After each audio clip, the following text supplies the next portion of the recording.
All right. Is the fake Amazing Yamaguchi Venom worth it? Or are you going to spend the $100 on the Big Bad Toy Store? Let's find out in today's video. So, I got this off of Amazon. You can tell it's a fake. There's going to be no labeling on any of the package except for the Amazing Yamaguchi label, but normally there'd be a Marvel label down at the bottom. There is no Marvel labeling on any part of the box here. Maybe somewhere in the Japanese, but I do not read Japanese, so I have no idea what any of that says. Now, for this being a bootleg, the box came in amazing condition. I have no problems with the box whatsoever. If I were to keep the box, it would be a display piece. However, I mainly just wanted the figure. So, after all that being said, let's take a look at the figure and see if it is worth your time, your money, your effort, because all those things culminate into whether you believe it's a good figure or not. So, we are going to be taking a look at the paint, the articulation, the accessories, and the price to see if it's all worth your time and your money. So, as you can see on the back there is paint chipping everywhere. The paint is very streaky, does not follow the lines whatsoever. That being said, I feel like it goes with the figure very well, as Venom is a goo monster. There aren't going to be any straight lines on him or stuff like that. But the only thing that bothers me, if we take a look here, is there is paint chipping along the chest here. Paint is flaking off, paint is not staying where it should, and overall there's just paint missing along the torso. Now,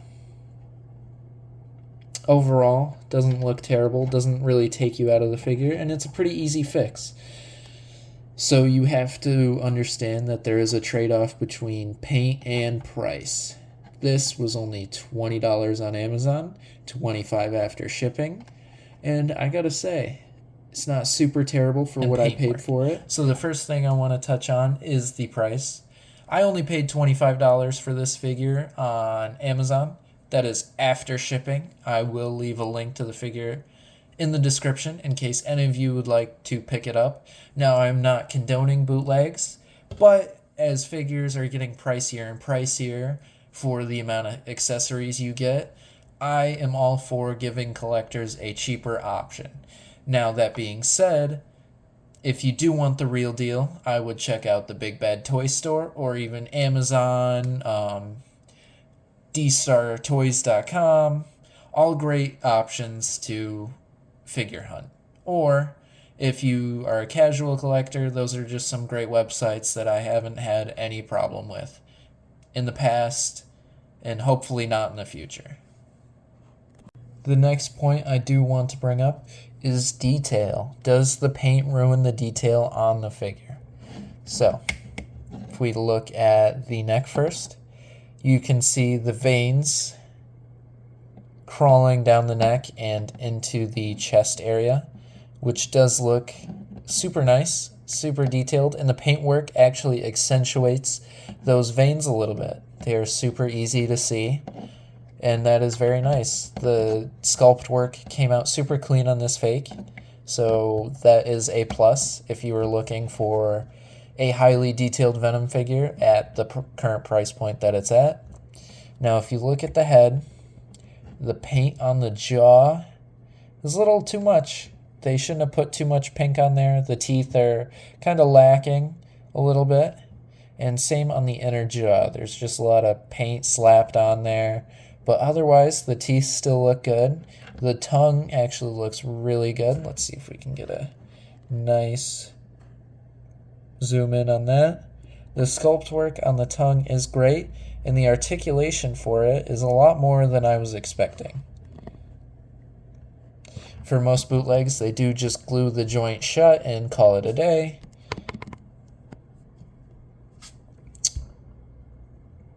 So let's take a look at the eyes.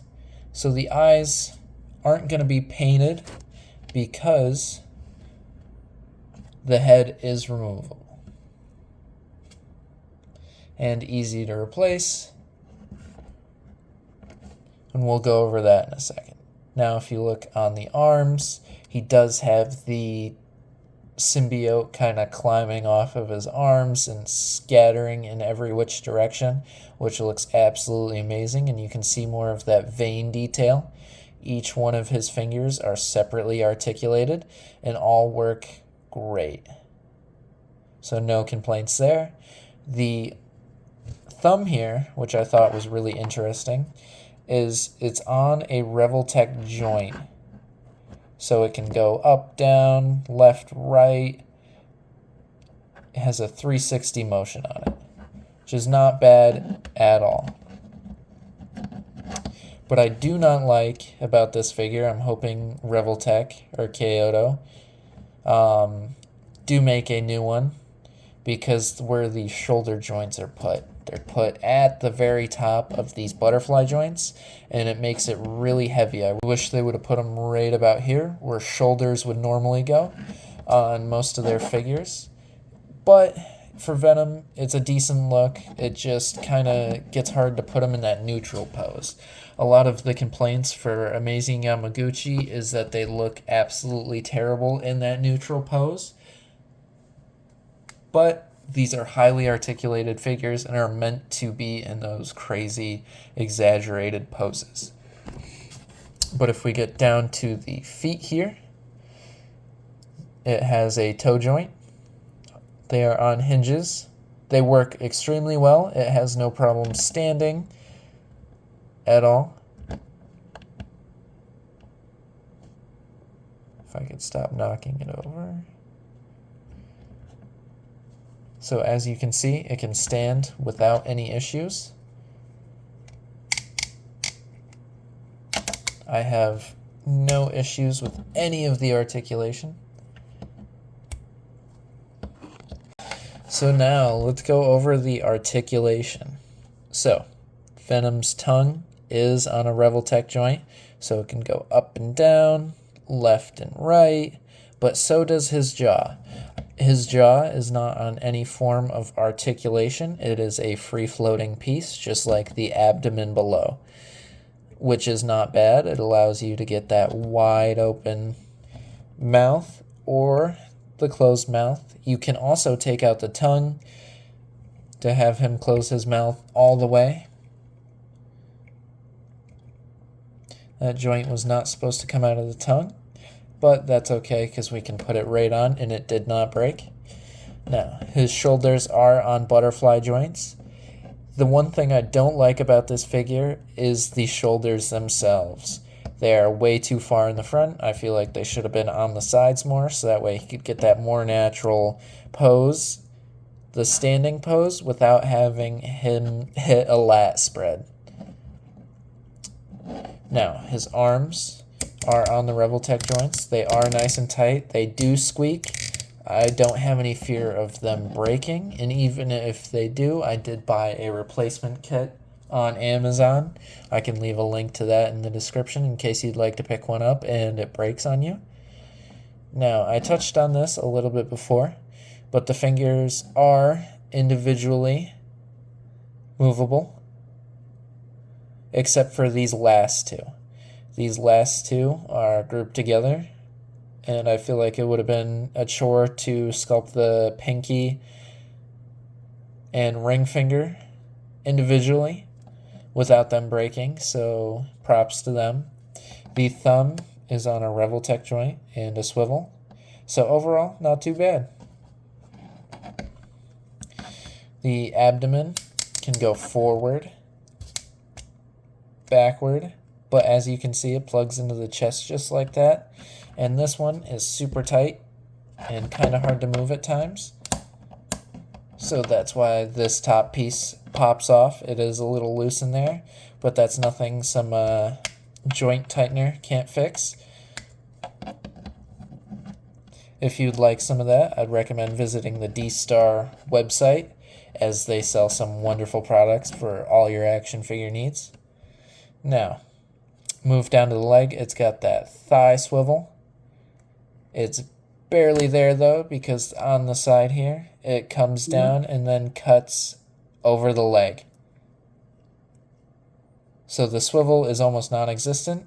It can do a side kick about that far. Maybe a little bit farther if you angle it up. The knee is a single hinge knee connected through the back here rather than the standard revoltech knees like the Carnage or Spider-Man. The toes are on a hinge, and at the ankle is the ball joint. Overall, not bad, I'd have to say.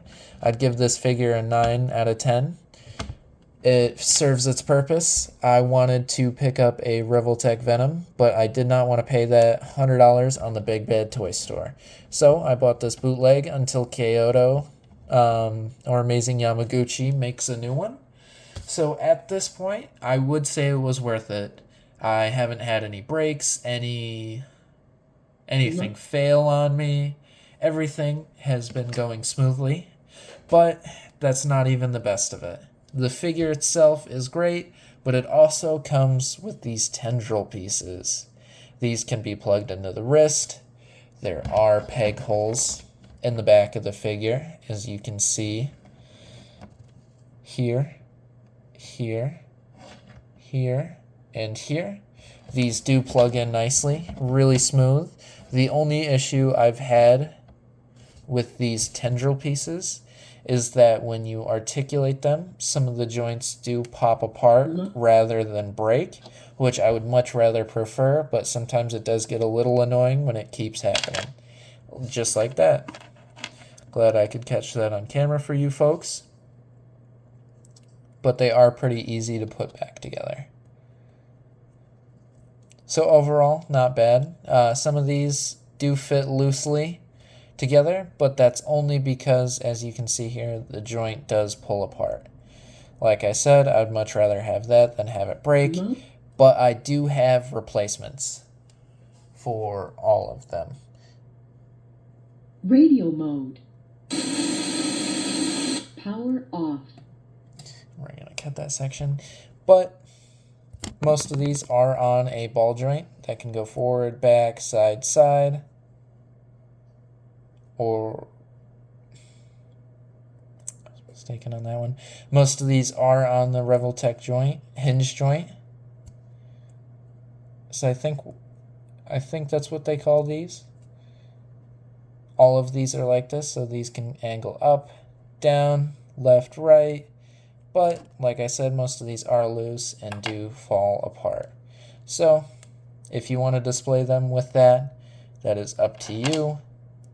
I personally only use them for added effects. I only use them for one shots. It does come with 4 of them, and you are able to plug multiple together to create a bigger tendril, or you can just keep them and have 4 sticking out of his body. So I'll give you a quick shot of what that looks like. And I will leave these broken just to give you a quick idea of, the accessories are still good and they can still be put back together, but they're a little bit tedious to work with. If you'd like to replace the joints, that is up to you. Me personally, I only have enough to replace a few, but overall, I'd give this figure a 9 out of 10. I would say it is worth it. I love the scale, the paint, the detail, and I'd like to thank all of you for watching my video. I hope that you consider liking or subscribing if this was informative or helped you inform a decision on whether or not you wanted to pick one of these figures up. And if you do decide to, let me know in the comments down below.